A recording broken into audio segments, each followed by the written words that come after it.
나의 건강과 안전을 지키기 위한 작은 발걸음이 우리 사회 전체를 코로나19의 위험으로부터 지켜낼 수 있는 길을 만든다는 사실을 기억하며 각자의 영역에서 기본적인 방역 수칙을 철저히 실천해 주시기를 부탁드립니다. 이번 이태원 감염 발생 사례에서는 교회나 병원과 같이 코로나 초기에 대규모 감염이 발생했었던 대표적인 위험시설들에서 코로나 전파가 최소화되는 현상을 보이고 있습니다. 반면 위험도가 간과되었던 클럽, 노래 연습장 등에서는 감염이 연쇄적으로 전파되고 있습니다. 이러한 결과는 위험성을 공유하고 사전에 준비를 철저히 하였던 시설에서는 코로나19의 전파를 막을 수 있다는 점과 동시에 방심하고 준비가 미흡했던 곳에서는 감염이 확산된다는 점을 알려준다라고 생각합니다.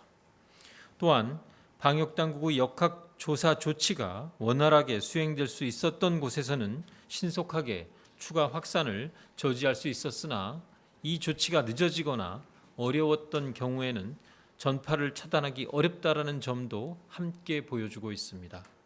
5월 19일 18시 기준으로 2,500여 명이 신규 자가격리자로 등록되고 2,800여 명이 해제되어 현재 자가격리자는 총 3만 5천 명 수준입니다. 그동안 자가격리 기간 중 무단 이탈하는 경우가 종종 발생하여 지역사회 감염 확산에 대한 우려가 있었습니다.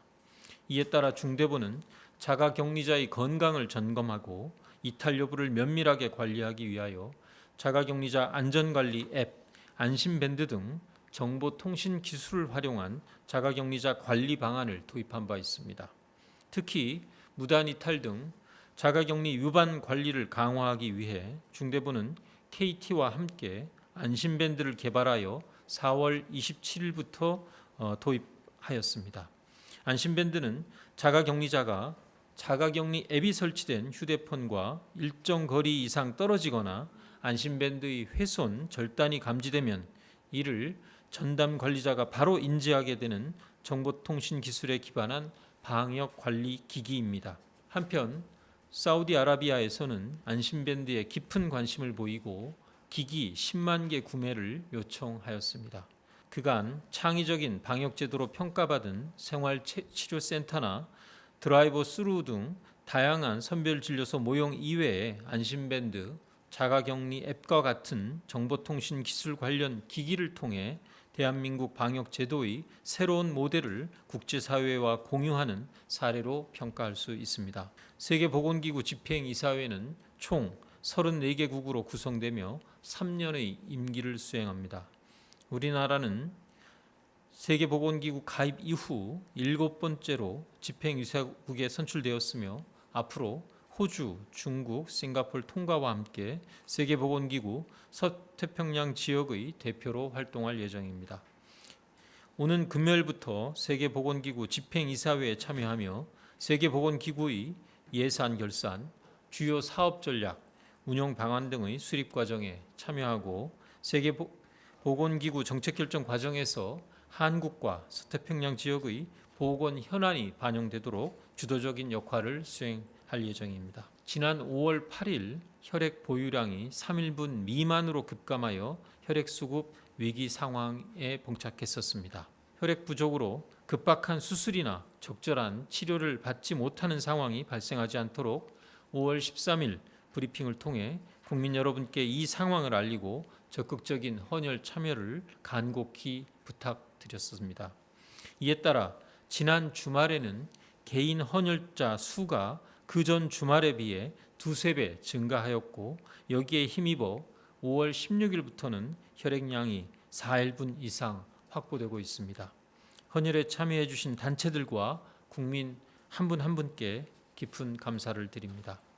그러나 수술과 처치에 필요한 적정량의 혈액을 확보하기 위해서는 5인분 이상의 혈액을 보유하는 것이 필요합니다.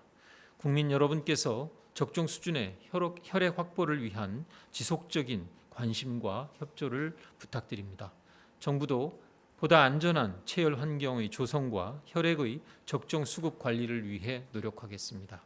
오늘 고3 학생들이 등교를 시작하였으며 앞으로 학생들의 등교가 순차적으로 예정되어 있습니다.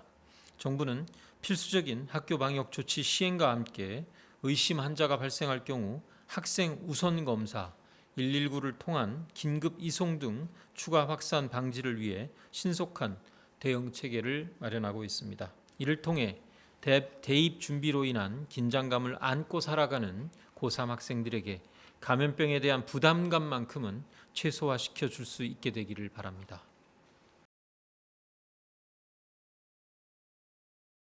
현재 그간 국민들께서 코로나19의 특성을 잘 이해하고 또 현장에서 실천을 해주신 덕분에, 그리고 의료진들과 방역을 담당하시는 현장 종사자들의 이 여러 노력에 힘입어 우리가 등교를 순차적으로 재개하는 이런 시간을 맞았습니다. 다만 지금 요청을 하셨던 여러 가지 내용들이 지자체별로 지금 추후 조치가 되고 있는 사안들이 오늘 브리핑에서 통계로 말씀드린 0시 이후의 상황에서도 일부 발생하고 있는 것이 사실입니다. 또 그로 인해서 이것이 일부 고등학교 학생들이 이 확진자로 또 나타남에 따라 그에 관련된 조치들을 해당 지자체에서 이미 조치를 한 바 있습니다. 고위험 시설에 대한 부분들을 좀 논의를 했었고, 문제의식은 여러 번 설명드린 것과 같이 현재의 저희 생활 속 거리두기 지침은 권고 지침 성격에 해당하다 보니까 좀 더 위험도가 높은 시설을 별도로 분류해서 권고적이 아니고 좀 더 강제적인 수칙으로 전환시키는 그런 내용들을 논의를 했습니다. 그래서 그 기준들을 좀 많이 논의를 했었고요. 어느 정도나 밀폐되고 어느 정도나 밀집된 환경에서 위험한 행위들이 일어나는지를 중심으로 생활 속 시설들을 다양하게 좀 분류해서 좀 위험도를 평가하고, 그 평가에 따라서 상당히 위험성이 큰 시설들을 한정해서 관리할 필요가 있다라고 하는 데에 대해서는 의견들이 모아졌습니다. 그래서 그 결과들을 가지고 관계부처 간 협의를 통해서 이 위험 시설들을 좀 별도로 선정할 작업들을 거칠 예정입니다. 이와 함께 두 번째로 좀 큰 내용들은 여름철 에어컨 사용과 관련돼서 좀 논의들이 있었고, 그 에어컨 사용에 대해서도 일단 큰 잠정적인 결론은 창문을 열어놓고 에어컨을 트는 이 지침 자체는 좀 과도하다라는 의견들이 모아졌고, 환기를 하면서 적절히 창문을 열어둔 채로는 에어컨을 트는 것 자체는 전력상의 문제나 환경 파괴 문제 등을 고려할 때 그 위험도에 비해서는 너무 지나치게 고비용을 초래하는 행위라는 결론들을 가지고 에어컨 사용 수칙을 좀 더 다듬기로 결정하였고, 그 부분들도 관계부처들이 모여서 후속 조치를 통해서 조만간 지침을 좀 확립해서 발표하도록 하겠습니다.